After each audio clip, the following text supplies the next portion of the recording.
Tonight, the Pleasant Hill School Board votes to require masks in schools. Good evening, I'm Laura Moritz. And I'm Haley Harrison. More than 7% of the district's population is currently in quarantine. KMBC 9's Brian Johnson live outside the high school. And Brian, this wasn't just a verbal debate tonight. Things actually got physical, too.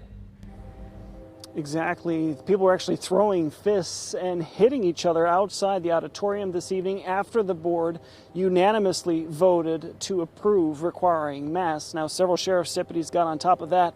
They were able to handcuff one of the individuals who was getting in the fight. Then more sheriff's deputies arrived. There was lots of shouting tonight during the meeting. There were tense moments inside and out the Pleasant Hill High School auditorium as the school board considers a mask requirement. Right now, the district has 21 positive COVID-19 cases. 180 staff and students are in quarantine for exposure. That's more positive cases in the first 9 days of school than half of all last year. We need to go back to a mask mandate with the way that the virus is spreading and how it's affecting children now. And if a healthy child is healthy, they should be in school. They should be allowed the same education as anybody else. During the meeting, there were dozens of people who signed up for public comment for and against the masks. They can't protect themselves. They cannot get vaccinated.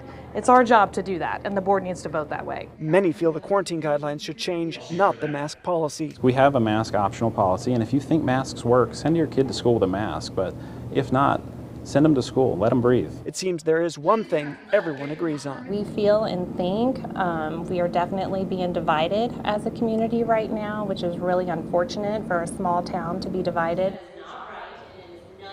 And tonight there was one board member missing from the event. We're told by several people that that's because that individual is recovering from COVID-19. All the board members who were present voted unanimous to require masks. Live in Pleasant Hill, Brian Johnson, KMBC 9 News.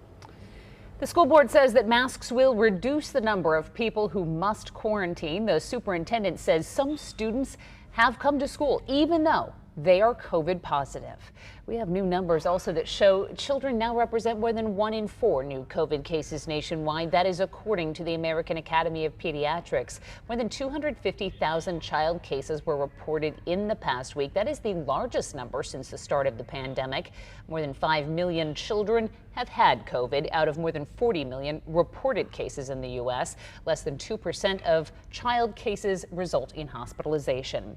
Children's Mercy has partnered with 8 Kansas City public schools to find the best approach to COVID testing. Students and staff are encouraged to sign up for the program. 10% of them are tested for COVID each week.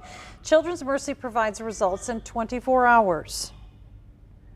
And although we know that identifying people that are infected with COVID early decreases the chances of then transmission because they can stay home and isolate and we can quarantine appropriately, we don't really know the best ways to bring testing into schools. And so that is the reason that we are doing this.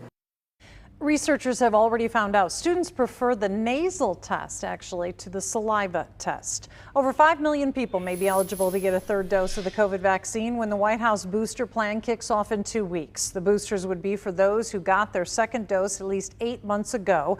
The initial rollout is on track to include Pfizer doses pending FDA and CDC approval. Moderna's vaccine may take a few weeks longer. More information on Johnson & Johnson's booster is expected in a few weeks. We are tracking the trend of local vaccinations over the last 3 weeks. In Johnson County, Kansas, more than 61% of eligible residents are fully vaccinated. Wyandotte and Miami counties have gone up 3%. On the Missouri side, Platte County outside of Kansas City, Missouri, reports 45% of eligible people fully vaccinated. Clay and Jackson counties have gone up 2% in recent weeks. KMBC 9 is your home for pandemic updates. We're helping you keep track of vaccine clinics, mask requirements, and more. Stay up to date with our KMBC 9 News app. It is free wherever you get your apps.